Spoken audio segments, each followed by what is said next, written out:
Hi kabayan! Samahan niyo ako. Hindi unboxing. Magbabalot tayo ng mga gamit. Kasi magmamigrate. Char! Mag-iibang bahay na kami. So, kailangan yung mga gamit maano natin ng maayos.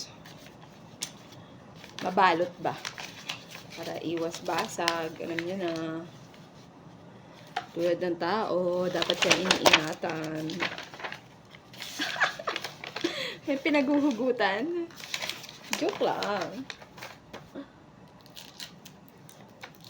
Pero by the way guys, alam nyo ba na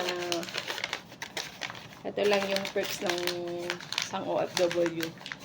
Kasi syempre, pagkagantong naglilipat yung mga amo nyo, syempre yung mga gamit-gamit yan na mga hindi nyo na pwedeng gamitin, hindi na pwede kailangan dalhin pa. Matik yan, sa'yo yan makukuha. Well, in case naman yan talaga sa amo, depende naman talaga naman sa amo. Kung meron kasi mga amo na ibibigay sa'yo yan, oo, papadala sa'yo yan. Pero meron naman mga amo na alam nyo na, it's better to give to others than yours.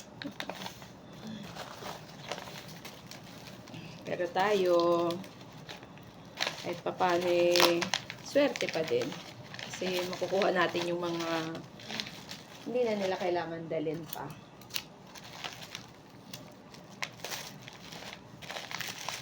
Para lang tayo nagbabalot ng regalo, di ba?